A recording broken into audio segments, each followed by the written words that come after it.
कि पहले से ही विभा को कपड़े धोने का बड़ा शौक था। कभी नल के नीचे तो कभी तालाब के पास। अरे मेरी नीली वाली लुंगी नहीं दिख रही है। विभा की अम्मा, कहाँ रखी है लुंगी? अरे वो तो विभा ने परसों ही धोकर रखी थी आपकी अलमारी में, देखो वहीं होगी। वो ना मैंने आज धो दी, मुझे लगा कि गंदी हो गई होगी। अरे कैसे गंदी हो गई थी, उसे तो मैंने पहना भी नहीं। हे भगवान, इस लड़की के कपड़े धोने की आदत से परेशान हो गया हूँ मैं। जितना तो घर में राशन नहीं आता उससे कहीं ज्यादा डिटर्जेंट पाउडर का खर्चा है। इसकी शादी करवा दो, शादी जाए अपने घर में ही करे काम, फिर चाहे घर के कपड़े धोने हो या पूरे गांव के। हाँ ठीक बोल रही हो, देखता हूँ मैं कोई लड़का। वो दिन भी आ जाता है जब विभा को देखने लड़के वाले आ जाते हैं। लड़की मुझे अच्छी लगी। होने वाली सास कहती है, बेटी अगर कुछ पूछना है तो पूछ लो। वैसे तो हमारी लड़की बहुत ही शर्मीली है, जो बोल दो वो मान लेती है, इसे क्या पूछना होगा।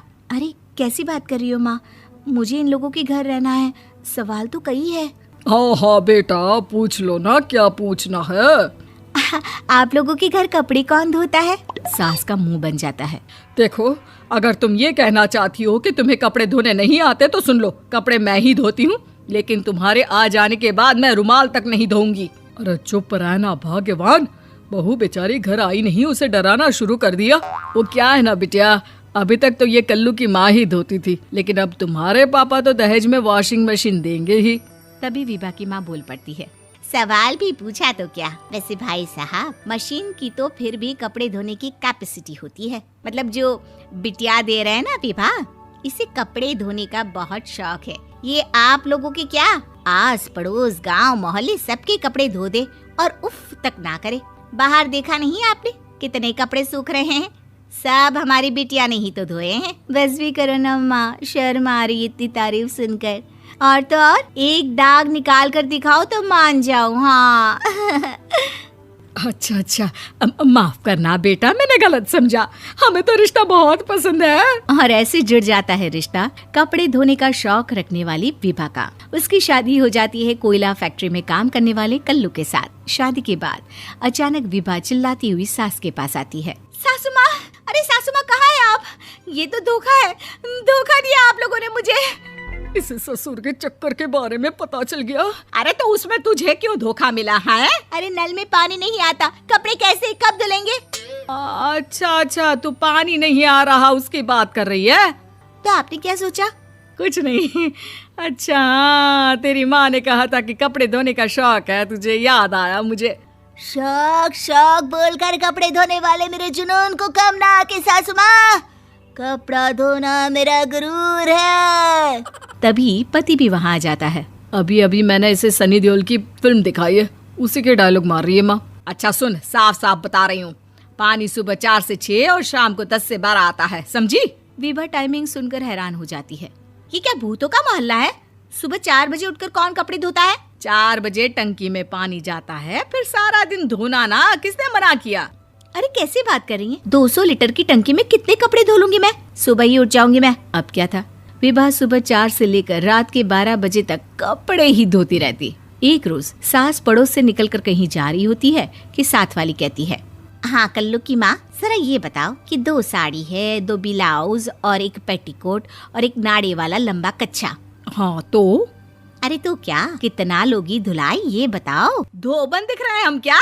हमारे पति सरकारी नौकरी से अभी रिटायर हुए हैं और बेटा सुपरवाइजर है कोयला फैक्ट्री में। धोबन समझ रखा है हमें। हाय रे कल्लू की अम्मा, माफ कर दो, वो तो मोहल्ले में यही सब बता रहे थे कि तुमने बहू को कपड़ा धुलवाने के काम में लगा दिया है। सास को पड़ोसन की बात सुनकर गुस्सा आ जाता है। वो घर पहुंचती है जहां घर के बाहर ही इतने सारे कपड़े सूख रहे होते हैं जितने कि किसी धोबन के घर पर। अरे ओ कल्लू की दुल्हन, बाहर निकल।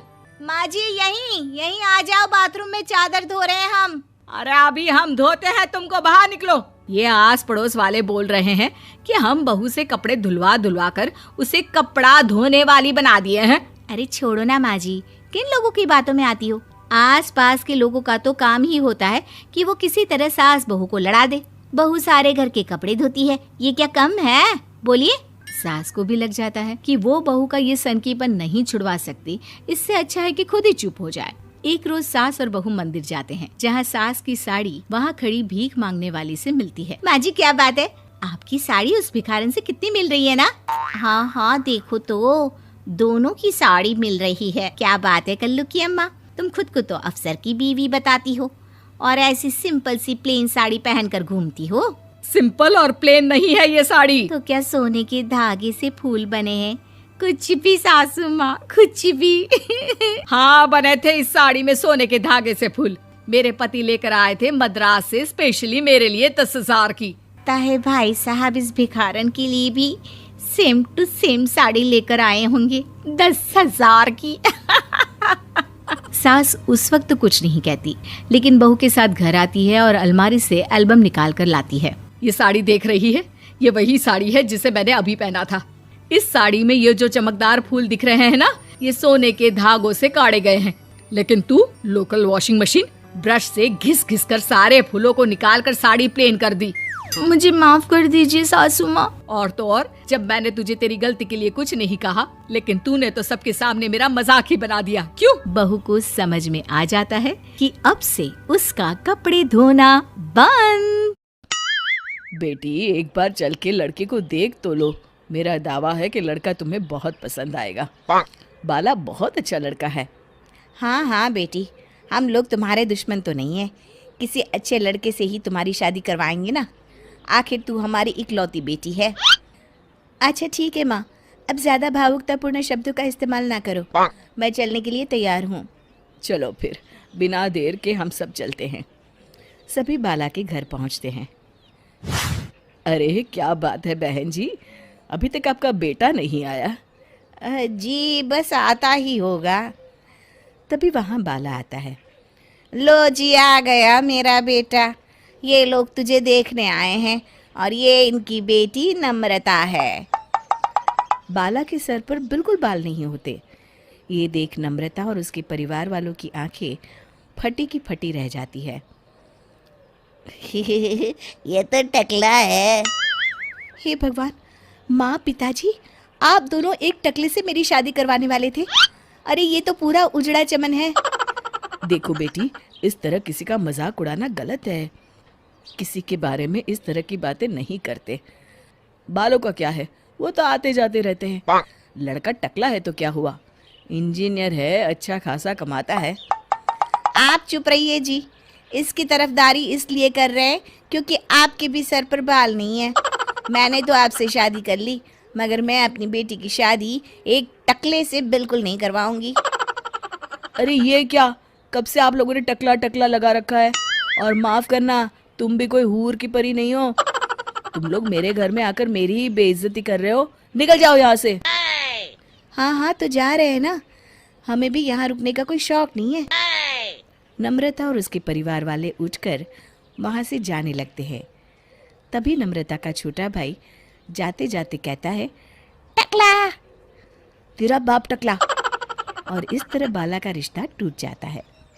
फिर एक दिन सड़क के किनारे एक आदमी घूम घूम कर कंधी बेच रहा होता है। कंधी ले लो, कंधी, एक से बढ़िया एक कंघी ले लो, नए जमाने की कंघी ले लो। अरे भाई ये ले लो। घूमते घूमते वो बाला के पास पहुंच जाता है। अरे भाई साहब, कंधी लोगे क्या? ये लो। तभी उसकी नज़र बाला के सर के ऊपर पड़ती है। अरे माफ़ करना भाई साहब, आप इसे लेकर क्या करोगे? आपके सर पर तो बाल ही नहीं है। आपका तो स्टेडियम पूरा खाली है। चलता हूँ, कंधी ले लो, कंधी ले लो। कंधी वाले की बातें सुनकर बाला को बुरा लगता है। उस समय बाला को ऐसा महसूस होता है कि उसके लिए दुनिया में सबसे कीमती कोई चीज़ अगर है तो वो सिर्फ बाल है। बाला सड़क पर चलते हुए लोगों के बाल बड़े गौर से देखता है। चलते चलते बाला एक मंदिर के पास पहुंच जाता है। हे भगवान, तुमने ये मेरे साथ क्या किया? थोड़े से बाल अगर मुझे दे देते तो तुम्हारा क्या चला जाता? सारी दुनिया मेरा मजाक उड़ाती है। अरे भाई, आज पहला इंसान देख रहा हूँ जो मंदिर आकर भगवान से अपने लिए बाल मांग रहा है। बेटा, भगवान ने तुम्हें सब कुछ तो दिया है। अच्छी सेहत है, अच्छी नौकरी है। लगता है तुम्हारी तबीयत ठीक नहीं है। घर जाओ, सब ठीक हो जाएगा। बाला वहाँ से चला जाता है। घर पहुंचकर बाला खाना खाता है और अपने कमरे में सोने के लिए चला जाता है। फिर सुबह जब बाला सोकर उठता है तो आईने के सामने अपने आप को देखकर हैरान हो जाता है। बाला के सर पर एकदम घने बाल आ जाते हैं। बाला खुशी से झूम उठता है। अरे ये तो चमत्कार हो गया, मेरे सर पर बाल आ गए, लेकिन ये हुआ कैसे? दोस्तों, अगर आप इस कहानी का दूसरा भाग देखना चाहते हैं तो हमें कमेंट करके ज़रूर बताएं।